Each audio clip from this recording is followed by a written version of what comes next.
Black Monday is come and gone. There are now 5 NFL head coaching vacancies that need to be filled in Denver, Arizona, Indianapolis, Houston, and Carolina. Each job has its advantages while at the same time having plenty of problems. Here's who I expect to take over each of these organizations and what makes them a great fit. Let's start with a layup, the team that's been without its head coach since early October. The Panthers are in a precarious situation as Steve Wilks stepped in and led the team to a 7-10 record after starting the year 1-4 with Matt Rule. This team's playoff hopes were still in their hands in Week 17. So what now? Carolina has reportedly set up interviews with Frank Reich and Jim Caldwell. If you're going to consider previous head coaching failures, why not just bring Wilks back? It's very clear the team rallied around him in his role. But I would suppose the Panthers want to hear a plan for the future. Carolina ended the season running the ball at the 4th highest rate in the NFL, and Sam Darnold threw for just 44 yards in the final week of the season. If Wilks has an answer for the offense, including how they'll use the 9th overall pick, it's his job to lose. Finally, the Arizona Cardinals let Cliff Kingsbury go after the so-called offensive guru had a better play caller when it was his franchise quarterback. Speaking of Kyler Murray, whoever steps into this role will likely be doing it without Murray for a good portion of 2023. It might make this job less attractive to some, but it could mean more job security with the benefit of the doubt in year 1. And we all know Kingsbury had the benefit of the doubt for quite some time. With Murray entrenched in Arizona for years to come, it might be a good idea to put this offense in his hands. After all, it seemed like that was when the offense was at its best, with Murray creating plays off script. Going in the complete opposite direction of Kingsbury seems like the right decision. Enter 49ers defensive coordinator DeMeco Ryans. If Ryans were to be hired, it would mark the 3rd season in a row that a Kyle Shanahan assistant finds a head coaching gig. This is only the 2nd season that Ryans has had play calling duties in San Francisco, but you can't deny the results. The Niners defense is 1st in opponent points per game, 1st in opponent yards per game, and 2nd in takeaways. There's plenty of talent on the Cardinals offense between Murray, DeAndre Hopkins, Marquise Brown, and Zach Ertz. But the 38-year-old will be able to step in and maximize their talent defensively and shore up the dysfunction off the field. Speaking of dysfunction, the Houston Texans have now fired a head coach in 3 straight seasons. This is a terrible look for the organization, even if they genuinely are now looking for their long-term coach of the future. Anyone interviewing has to be asking questions about their job security. But it's hard to look past the opportunity of having 5 picks in the first 3 rounds of this year's draft, including the 2nd and 12th overall pick in the 1st round. Perhaps a new quarterback like Bryce Young and a stud wide receiver like Jackson Smith-Njigba could be waiting in those slots. And what better coach to maximize their talents than Lions offensive coordinator Ben Johnson? Detroit was 4th in EPA per play this season with Jared Goff at quarterback and not much talent beyond Amon-Ra St. Brown to throw to. Only 4 teams scored more than the 26.6 points per game the Lions did. Quarterback has to be the way the Texans go with the 2nd overall pick, and this organization should be doing everything they can to ensure this guy is set up for success. The Denver Broncos roster, for the most part, seems to be set up for success. Between Pat Surtain, Kareem Jackson, and Justin Simmons, they may have the best secondary in the NFL. Opponents average just 5 yards per play, which rank 3rd in the league. The question is, was 2022 an aberration for Russell Wilson, or is this just who the 34-year-old is now? I would lean the latter, but whoever is named head coach has to have the track record and plan to make John Elway believe there's a fix. This is a very desperate organization that needs to make it work with their QB, as they just extended him to a 5-year, $240 million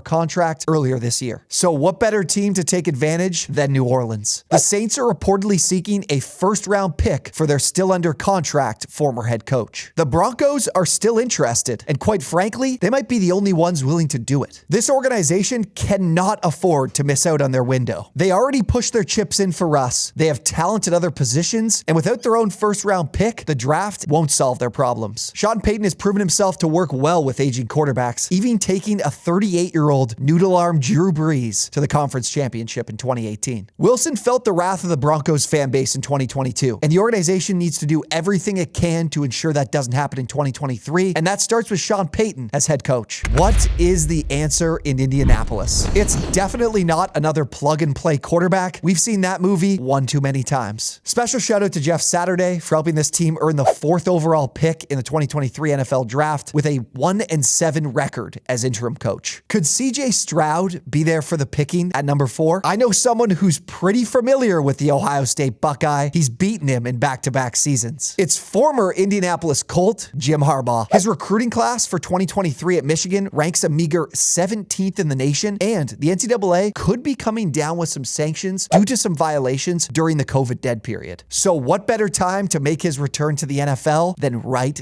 now? The Colts are a much more talented roster than what their record indicated, and Harbaugh is known for his ability to win in the trenches, and that's exactly what this team was missing in 2022. Indianapolis is as motivated to win as any franchise in the NFL, and Harbaugh knows it. And he could bring in an instant impact player with that 4th overall pick. I hope you guys enjoyed the video. If you did, hit that subscribe button and like the video. And let me know who you think these teams will be hiring in the comments down below. Thanks for watching, and we'll see you on the next one.